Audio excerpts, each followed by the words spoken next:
एकच पेन्शन अरे कोण म्हणतं देत नाही, अरे कोण म्हणतं देत नाही।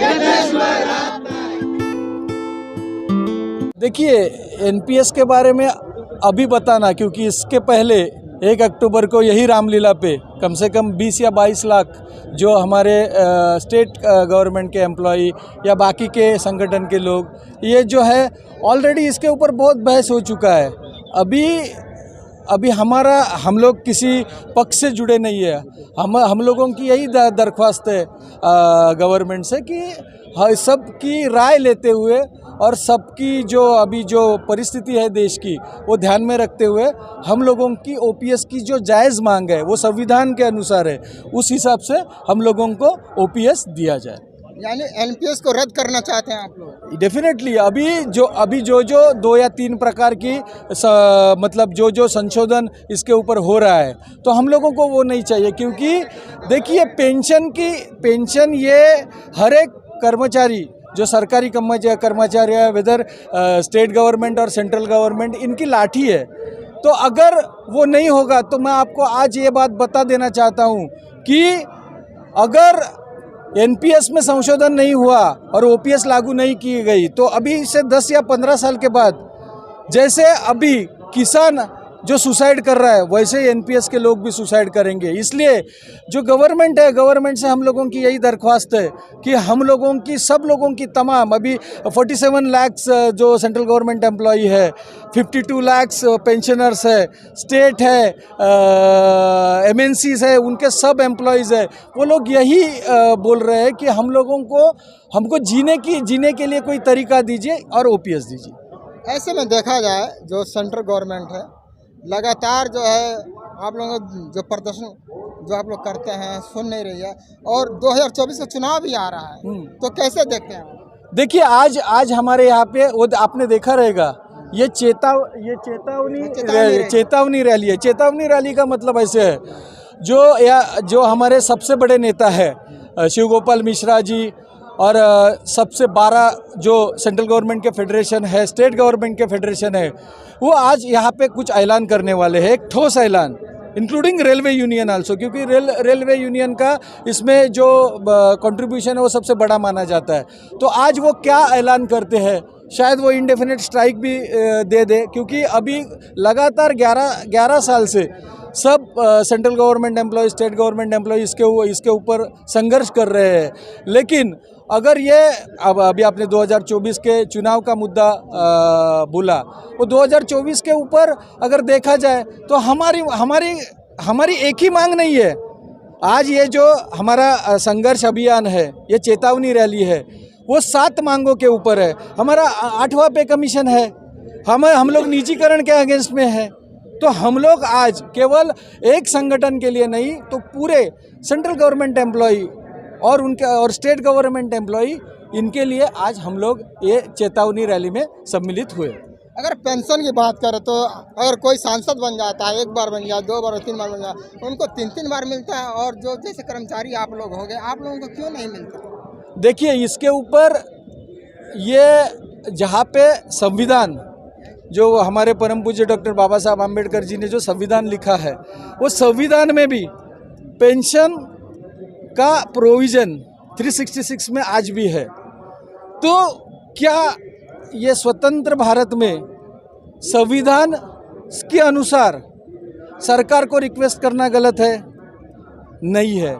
लेकिन एक है, देखिए जब कानून बनता है तो कानून लोगों के लिए बनता है, और जब कानून लोगों को सपोर्ट नहीं करे तो वो कानून लोग बदलते हैं। ये आज की डेमोक्रेसी में, इंडियन डेमोक्रेसी में हुआ है। तो अगर सांसद की पेंशन के बारे में लोग खुश नहीं है, लोग क्यों खुश नहीं है? लोगों ने आज ये मुद्दा क्यों उठाया? क्योंकि लोगों को अगर वो पेंशन ना देते हुए 3 पेंशन अगर सांसद ले जाए तो लोगों के प्रति उनकी संवेदना काफ़ी बढ़ जाएगी। लेकिन आज अगर उनको पेंशन मिल जाएगी तो वो भी नहीं करेंगे। जो भी फंडिंग है, आपने देखा जो बड़े बड़े स्कैम्स होते हैं, वो स्कैम्स में जितना पैसा इन्वॉल्व रहता है, क्या वो पैसे को देखते हुए, क्या आप भी प्रेस मीडिया से है, आपको नहीं लगता कि ये जो ओल्ड पेंशन है वो सरकारी कर्मचारियों को दी जाए और उसके ऊपर कोई भी आर्थिक जो फाइनेंशियल बर्डन है वो गवर्नमेंट के ऊपर नहीं आएगा। यही सबकी सोच है। सर ऐसे में सरकार प्राइवेटाइजेशन पे भी ध्यान दे रही है और एक तरफ कहती है सबका साथ सबका विकास, तो क्या आपको विकास नजर आता है?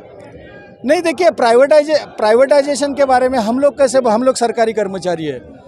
सरकार के पॉलिसी के ऊपर हम लोग कभी भी एलिगेशन नहीं करते, लेकिन जो हमारी संवैधानिक मांगे हैं, जो संविधान से जुड़ी हुई है, वो संवैधानिक मांगे के ऊपर हम लोग बोल सकते हैं। लेकिन अगर कोई भी बंदा, अभी मैं आपको एक एग्जाम्पलीफाई देता हूँ, I can give you one example, कि जो वृद्धाश्रम है, वृद्धाश्रम, तो जो सर्वे हुआ है कि आज की डेट में वृद्धाश्रम काफ़ी बढ़ गए। ये बढ़ने का जो रीज़न है वो ये एनपीएस से बहुत करीबी रीज़न है।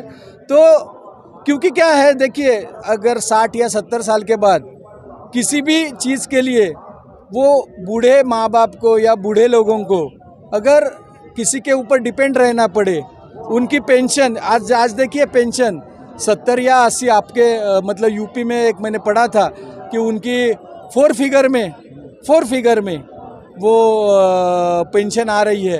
तो ये महंगाई के ज़माने में कैसे वो सर्वाइव करेंगे? तो यही, इसलिए इसमें कोई पॉलिटिक्स नहीं है और हम लोग पॉलिटिक्स से जुड़े भी नहीं है। लेकिन एक है, जो पॉलिटिशियन है उनसे हमारी सब लोगों से, मैं AIPU ग्रुप सी का एज ए सर्कल सेक्रेटरी करके मैं आपसे भी, प्रेस मीडिया से भी बोलूँगा, हमारी सच्ची बात आप सरकार तक पहुँचाइए। और जो हम लोग यही बोलेंगे कि जो पेंशन की बात करेगा वही देश पे राज करेगा। तो ऐसे में क्या लगता है 2024 में क्या लगता है कि आ सकते हैं मोदी? नहीं, अभी देखिए मैं वही बोल रहा हूँ कि अगर ये जो संशोधन, जो एक कमेटी उन्होंने गठित की हुई है, पार्लियामेंट्री कमेटी, उसके ऊपर अभी उनका संशोधन क्या आता है, उसके ऊपर 2024 का भविष्य निर्भर है। अभी कहना बहुत जल्दबाजी में होगा, इसलिए अभी जल्दबाजी में हम लोग कुछ नहीं कह सकते। लेकिन अभी तक का इतिहास है कि देश, कोई भी देश लीजिए, आशिया में लीजिए या जर्मनी में लीजिए, कोई भी देश आज तक मजदूरों ने चलाया है, कभी भी कोई किसी ब्यूरोक्रेट्स ने देश नहीं चलाया है। इसलिए मजदूरों के मांगे के ऊपर ध्यान देंगे तो कोई भी गवर्नमेंट आ सकता है, कुछ भी हो सकता है। आज जो है रामलीला मैदान से आप क्या संदेश देना चाहते हैं? हम लोग यही संदेश देना चाहते हैं कि हमारी जो नम्र विनती है गवर्नमेंट से, आदरणीय हमारे मोदी जी, उनसे भी नम्र निवेदन है हमारा कि जो OPS के बारे में जो संघर्ष चल रहा है, तो उसके ऊपर आप, क्योंकि सरकार चाहे तो कुछ भी कर सकता है, आप जो सही मांग है, जो संविधान से जुड़ी हुई है, तो संविधान का मान रखते हुए हम लोगों को वो दी जाए। और जो पे कमीशन है, जो पे कमीशन महंगाई की वजह से दी जाती है, जो महंगाई बढ़ती है उसका रीएम्बर्समेंट ये पे कमीशन है। तो 8 पे कमीशन अभी गठित होना ज़रूरी है। और निजीकरण के मामले में हर एक जो स्टेट है, वो स्टेट का अपना अपना एक नज़रिया है, तो इसके ऊपर भी उनको सोचना चाहिए। और जो कुछ भी कर्मचारी के हित में है, कॉमन जो सिविलियन है उनके हित में है, वो आदेश वो लोग